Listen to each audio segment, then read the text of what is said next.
मेरी नज़र में एक लड़का है श्वेता के लिए। अगर उन्होंने श्वेता को पसंद कर लिया तो चट मंगनी पट ब्याह करा देंगे। श्वेता 26 साल की हो गई है। उसकी साधारण शकल सूरत के कारण उसे कोई पसंद नहीं कर रहा। इसलिए मैंने सोचा मैं ही लड़के वालों से बात करके तुम लोगों के सिर से बोझ हल्का कर दूं।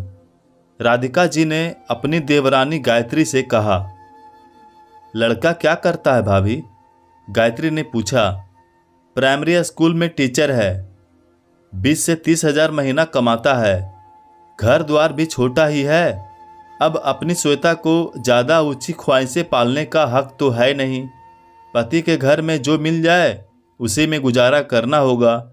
भर हाथ चूड़ी और मांग भर सिंदूर का खर्चा तो निकल ही जाएगा। अब श्वेता हमारी बेटी मुस्कान की तरह चांद का टुकड़ा तो है नहीं कि जो देखे तो देखता ही रह जाए। मुस्कान की सुंदरता से मोहित होकर उसके ससुराल वालों ने उसे बिना दान दहेज के देखते ही पसंद कर लिया था। इसी सुंदरता के बल पर देखो आज कितनी सुखी है मेरी बेटी और अपने ससुराल में राज करती है राज। बड़ी बड़ी गाड़ियों में आना जाना, बड़े बड़े लोगों के बीच उठना बैठना, गहने और महंगे कपड़े से सजी मेरी बेटी एकदम महारानी लगती है। अब ज़्यादा क्या बोलना, मेरी ही नज़र ना लग जाए मेरी बेटी को। बड़ी मुश्किल से रिश्ता लाए हूँ श्वेता के लिए। हाँ में ही अपना फैसला देना। इससे पहले 4-5 बार लड़के वालों ने श्वेता को देखते ही रिश्ते से इनकार कर दिया था। राधिका जी ने कहा। श्वेता के माता पिता राधिका जी की बातें चुपचाप सुन रहे थे। राधिका जी और गायत्री जी दोनों एकदम साधारण परिवार की बहू थी। रिश्ते में देवरानी जेठानी। राधिका जी की बेटी मुस्कान जो बहुत खूबसूरत थी और घर पर छोटे बच्चों को ट्यूशन पढ़ाती थी। पढ़ाने का उसे बहुत शौक था, पर बड़े घर का रिश्ता आया तो कोई कारण ही नहीं था इनकार करने का। चट मंगनी पट ब्याह हो गया। राधिका जी तो बड़े घर में बेटी ब्याह कर बाबरी हुई जा रही थी। राधिका जी को विश्वास ही नहीं होता था इतने अमीर घर का रिश्ता उनकी बेटी के लिए आया है।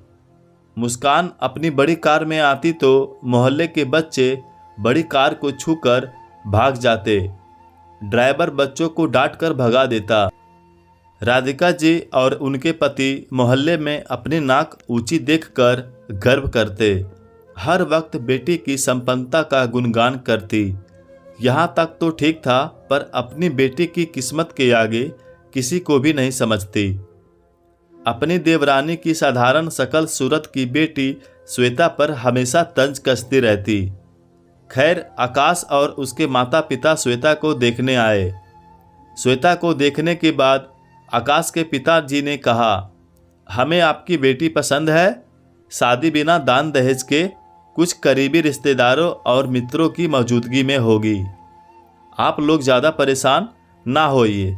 शादी में श्वेता के पिता द्वारा मुस्कान और उसके ससुराल वालों को भी आमंत्रित किया गया। अरे बिटिया अकेले आई? दामाद जी साथ में नहीं आए? हमने तो 2-3 बार फ़ोन करके उन्हें आमंत्रित किया था। गायत्री जी ने मुस्कान से कहा, जो अभी अभी अपनी बड़ी गाड़ी से उतरी थी। मुस्कान कुछ बोलती इससे पहले ही राधिका जी बोल पड़ी। इतनी बड़ी गाड़ी में आई है मेरी बेटी, वह क्या कम है? अब हमारे दामाद कोई स्कूल टीचर तो है नहीं कि उन्हें जब चाहो तब छुट्टी मिल जाए। बड़ी कंपनी के मैनेजर की पोस्ट में हैं। फिर गायत्री जी ने आगे कुछ बोलना जरूरी नहीं समझा, पर मुस्कान का चेहरा कुछ बुझा बुझा सा लगा। सच्चाई तो यह थी कि मुस्कान के ससुराल वाले निम्न मध्यम वर्गीय शादी में शामिल होना ही नहीं चाहते थे। 2 साल की शादी में मुस्कान के ससुराल वाले कभी उसके मायके नहीं आए। श्वेता के परिवार में उसके माता पिता और एक छोटा भाई एक बहन थी। उन्हीं के घर से लगा राधिका जी का परिवार था। श्वेता जब पहली बार मायके आई तो उसके चेहरे की रंगत ही बता रही थी कि वह ससुराल में कितनी खुश है। कुछ दिनों बाद उसके पति आकाश उसे लेने आए। उसकी सास ने यथाशक्ति सबके लिए उपहार भिजवाए। वह उपहार छोटे थे पर देने की भावना बड़ी थी। आकाश भी घर के सदस्य की तरह व्यवहार करता, ना कि मेहमान बनकर रहता। दामाद जी, खाना लग गया है, खाना खाने चलिए, श्वेता की माँ ने आग्रह करते हुए कहा। आप सबकी थाली कहाँ है? केवल 3 थाली देखकर आकाश ने पूछा। जी पहले आप श्वेता के पापा खा लीजिए, फिर हम सब भी खाना खा लेंगे। मैं गर्मा गर्म पूड़ी परोसती हूँ, आप बैठिए, खाना ठंडा हो जाएगा। गायत्री जी बोली। नहीं माँ, हम सब साथ खाना खाएंगे, सारा खाना आप बाहर ले आइए, हम सब नीचे बैठकर आराम से साथ में खाना खाएंगे। मुझे अपना बेटा ही समझिए, कोई औपचारिकता करने की ज़रूरत नहीं है। आकाश बोला। श्वेता पति के सहज व्यवहार से बहुत खुश होती है। वहाँ राधिका जी भी मौजूद थी। तभी खाना खाने के बाद श्वेता अपनी माँ की मदद करने किचन में जाती है। फटाफट बर्तन मांजने लगती है। उसे देखते ही राधिका जी ने तंज कसा। हाँ, ससुराल में भी बर्तन मांजने की आदत छूटी नहीं होगी, काम वाली तो होगी नहीं वहाँ। तेरे लिए तो मायके ससुराल की परिस्थिति में कोई अंतर ही नहीं, इसलिए मायके में भी लग गई काम में। जी बड़ी मम्मी, ससुराल जाकर भी मुझे लगता ही नहीं है कि मैं ससुराल में हूँ। बिल्कुल अपने घर की तरह लगता है। हर बात की स्वतंत्रता। वहाँ भी मेरी सास मेरी माँ की तरह मेरी पसंद का पूरा ख्याल रखती है। साथ बिठाकर खाना खिलाती है। हम साथ मिलकर सारा काम हंसते बतियाते कर लेते हैं। जैसे मायके में हैंडमेड बैग, टेडी बियर वगैरह बनाया करती थी, वैसे अब ससुराल में भी बनाती हूँ। मेरी सास भी मेरी मदद करती हैं, श्वेता ने तगड़ा जवाब दिया। कुछ दिन आकाश श्वेता के मायके में रहा, लेकिन दामाद नहीं, बेटा बनकर। कुछ दिनों बाद गायत्री जी सूटकेस में कपड़ा रख रही थी। कहाँ जा रहे हो गायत्री तुम लोग? पड़ोस से राधिका जी ने घर आते ही पूछा। भाभी, मैं आने वाली थी आपको बताने। श्वेता की सास ने श्वेता के जन्मदिन पर पूजा रखी है और हम सबको आमंत्रित किया है। उनके कुछ लोकल करीबी रिश्तेदार और हमें ही आमंत्रित किया है। बहुत मान से बुलाया है, इसलिए 2 दिन के लिए श्वेता के ससुराल हो आते हैं। श्वेता भी खुश हो जाएगी, गायत्री जी ने कहा। राधिका जी सोचने लगी। उनकी बेटी मुस्कान के ससुराल के किसी भी आयोजन में उन्हें तो शामिल ही नहीं किया जाता। एक बार गायत्री जी की तबीयत कुछ ज़्यादा ही खराब हो गई। बुखार उतरने का नाम ही नहीं ले रहा था। उन्हें हॉस्पिटल में एडमिट किया गया।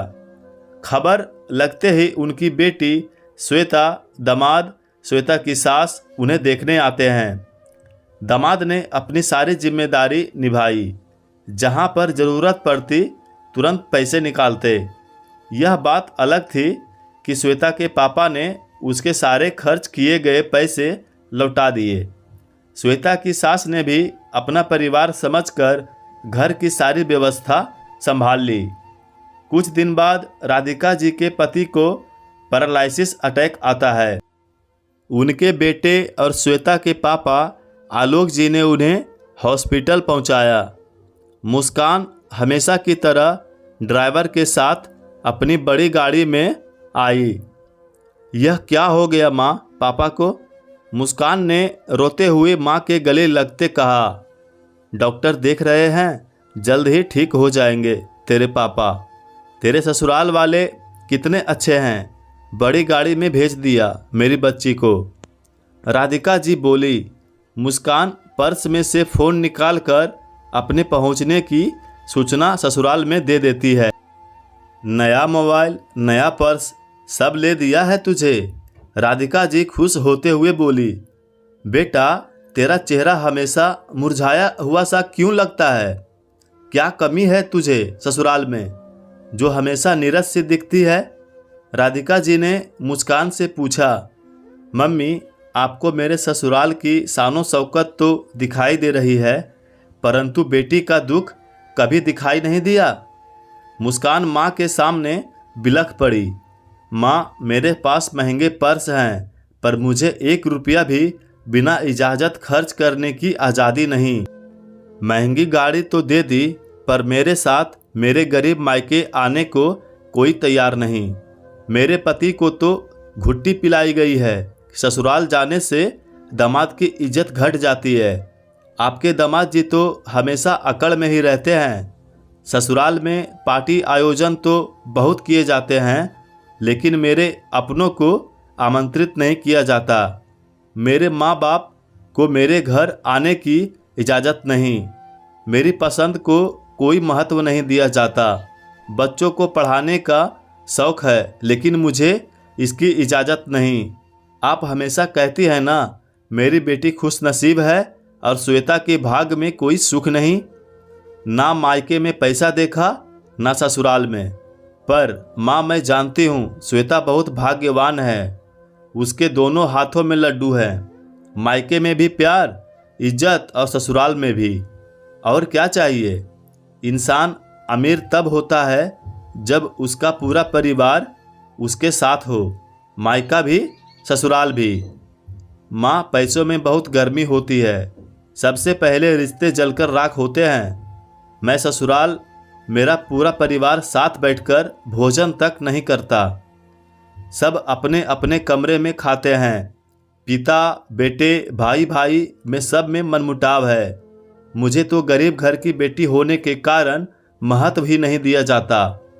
मेरा बार बार आत्मसम्मान आहत होता है। खाना बनाते समय बात बात पर मायके की कमतरी का ताना दिया जाता है। बहू, अपने मायके वालों की तरह कंजूसी मत किया कर। आपके द्वारा भेजी गई मिठाई सीधे ड्राइवर या माली को दे दी जाती है। अरे, यह भी क्या बात हुई? उन्हें नहीं खानी तो ना खाएं, मुझे तो खाने दे मेरे मायके की मिठाई। मेरे ससुराल वालों की अमीरी देखकर अब मुझे कोफ्त आती है। कोई बात पसंद नहीं हो तो प्यार से भी समझाया जा सकता है। हर बात में मायके वालों को ताना देना ठीक नहीं है। माँ, श्वेता का पति सही मायने में अमीर है। श्वेता के चेहरे पर मैंने सच्ची मुस्कान देखी है, क्योंकि उसके पति ने उसे प्यार के साथ साथ सम्मान भी दिया है।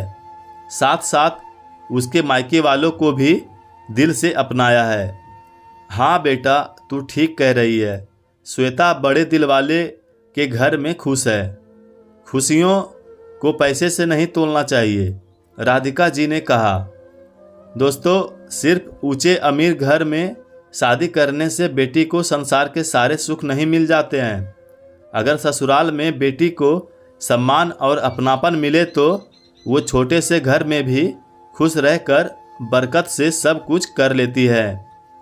आपको कहानी कैसी लगी हमें कमेंट बॉक्स में ज़रूर बताएं। और यदि चैनल पर पहली बार आए हैं तो हमारे चैनल को सब्सक्राइब ज़रूर करें। धन्यवाद।